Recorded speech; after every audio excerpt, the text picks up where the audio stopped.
લુચ્ચગીરી. હમણાં છે ને મયુરભાઈ, જયારે નવા મંત્રીમંડળ બન્યું ને, રાજુભાઈએ મને કીધું કે એમના વિસ્તારના એક મંત્રી બન્યા છે. એ મંત્રીની આસપાસ એવા લોકો છે જે સવારે ઉઠે, મંત્રીની થઈ જાય, મંત્રીને નવડાવે ધોવડાવે, ના હોય, નવરા ધોવરા એવું ના હોય. પોતે નહીં મંત્રી નહીં ધોઈ લે પછી તૈયાર થાય. રાજુભાઈ તમે કહો એમની વાત. લગભગ દરેક અમારા જે ટ્રાઇબલ બેલ્ટ ની અંદર જેટલા પણ સંસદ સભ્યો છે, ધારાસભ્યો, મંત્રી જાતે કરી શકતા હોય.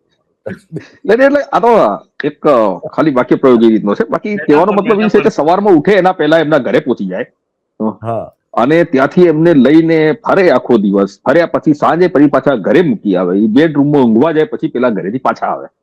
મતલબ કે એક પણ સંસદ સભ્ય, એક પણ ધારાસભ્યને એકલા પડવા દેવામાં નહીં આવતા. બરોબર છે, આ સ્થિતિ છે.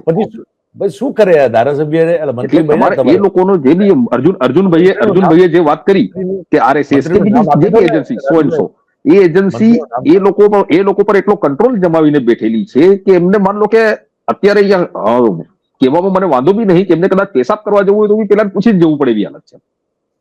એ તો સાહેબ છે, એ તો તમે જો હું તમને દેખજો કોઈ દિવસ કોઈ અમારા ટ્રાઇબલ બેલ્ટના કોઈ સંસદ કે ધારાસભ્યની સાથે તમે એક દિવસ ફરજો, તમને આ દેખાશે.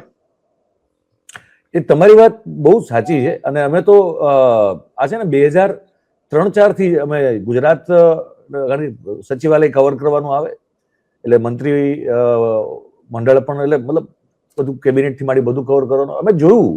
2003-04 થી જોયું, 2003-04 થી કે જે મંત્રીઓ બને એના જે સ્ટાફમાં છે ને એક માણસ પર્સનલી નરેન્દ્રભાઈ અને સંઘ દ્વારા નક્કી કરેલો 1 કે 2 માણસો એના પર્સનલ સ્ટાફમાં મૂકી દેવામાં નક્કી કરેલો. એને હા, એટલે એનું કામ જ એ છે કે જે કે બધું થાય એનું એક તો ધ્યાન રાખે, રિપોર્ટ કરે અને જરૂર પડે ત્યાં આખી વાતને રેગ્યુલેટ પણ કરે. એનું કામ જ એ છે. એટલે મંત્રીઓ પણ બેઝિકલી એમની કોઈ તાકાત નરેન્દ્રભાઈ આવ્યા પછી રહી નથી. એ બધું સેન્ટ્રલાઇઝ થઈ ગયું હતું. એટલે તમે કહો છો બરોબર છે કે આજે ધારાસભ્યો કે મંત્રીઓ હશે એમની આસપાસ પણ એવા માણસો મૂકી દેવામાં આવતા હશે જે આખો દિવસ એમનો કબજો રાખે અને એમને જ્યાં લઈ જવાનો ત્યાં લઈ જાય અને જ્યાં ફેરવીને પાછા મૂકવાનો મૂકી દે. એટલે એ આ વાસ્તવિકતા છે. આ છેલ્લા 30 વર્ષમાં ગુજરાતની આ સ્થિતિ છે, એમાં કોઈ ડાઉટ નથી. મારે તમને લોકોને એક બીજી ખબર તરફ લઈ જવા છે. જે મારે કાલોલમાં આ ઘટના થઈ છે. કાલોલમાં સ્ટેન્ડિંગ કમિટીના ચેરમેન છે, મારા ખ્યાલથી જ્યોત્સનાબેન કેવું કંઈક નામ છે, અને એમની ગાડી કાળા કાચવાળી, આપણે કાળા કાચવાળા તો આપણે જોઈએ ને બધા, જે બધા માથાભારે મોટા માણસો હોય બધા કાળા કાચ લગાડે હે ને. આપણી ગાડીમાં તો કશું હોય નહીં એવું, એટલે આપણે કઈ સંતાડવાનું ન હોય. પણ આ લોકોને કાળા કાચ લગાડવા પડે કારણ કે ખબર ની અંદર શું ધંધા કરતા હશે, પણ કાળા કાચ લગાડે.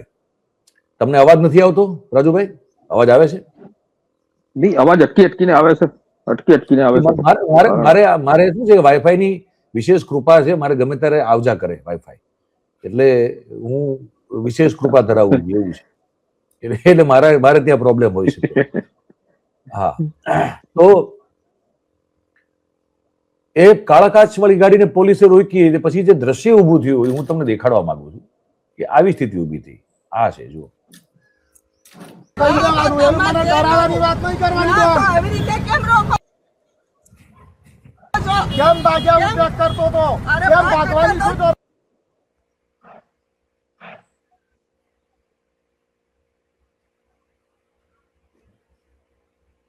દેખાય છે કે રોકાઈ ગયું છે? રોકાઈ ગયું છે.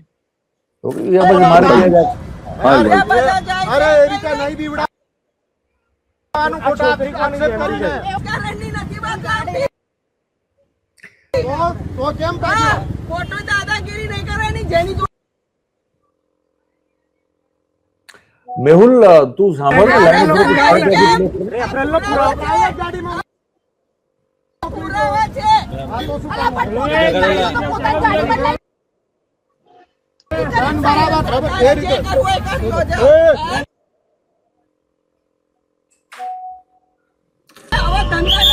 પોલીસ વાળાનો છૂટછાટ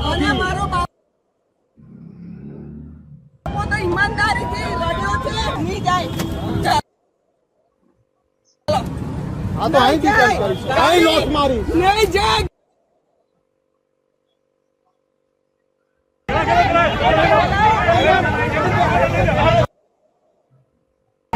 એવું ના તારે ત્યાંથી પ્લેસ સુધી તો કરવું કે અહીં તો મારા વાઈફાઈ નો પ્રોબ્લેમ છે એટલે મારાથી નથી આ નેટ ઓન કરતું. નથી દારૂ પકડ્યો.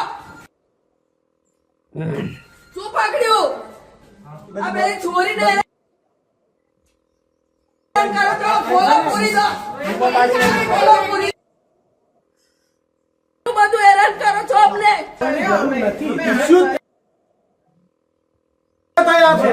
આ બધું કરનાર તું જ છે. સાહેબ આવ્યા ત્યારે પહેલી જ વાર તો આ સાહેબ નથી.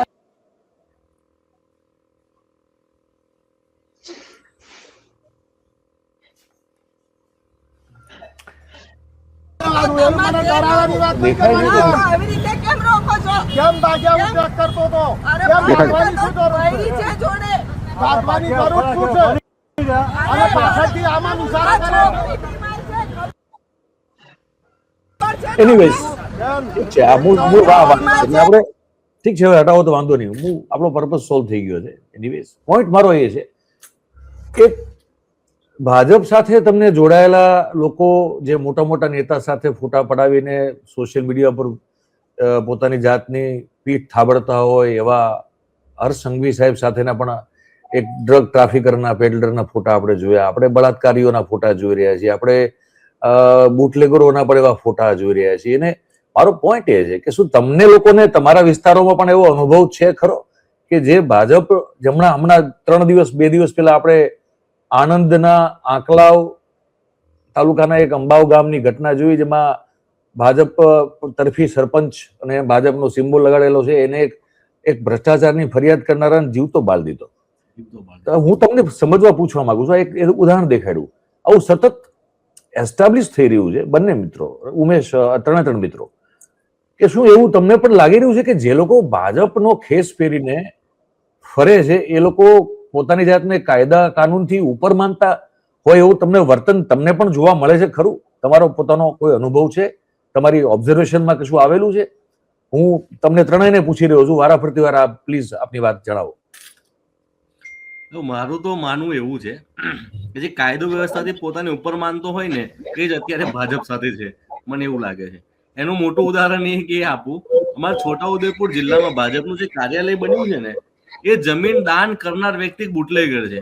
બુટલેગરની જમીન ઉપર ભાજપનું કાર્યાલય બન્યું છે, બરાબર? તો બટ ઓબ્વિયસ તો પછી એ બુટલેગર બેફામ થવાનો.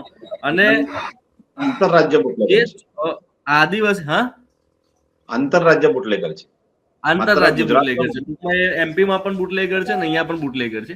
અને બીજું કે દાહોદ, છોટાઉદેપુર, નર્મદા અને તાપી, વલસાડ આ વિસ્તાર એવો છે કે જે ગુજરાતમાં દારૂ અને ડ્રગ્સ ઘુસાડવાનો ડંકી રૂટ છે. એટલે બટ ઓબ્વિયસ છે કે આવા જે તત્વો છે અહીંયા આગળ મોટા પ્રમાણમાં જોવા મળે.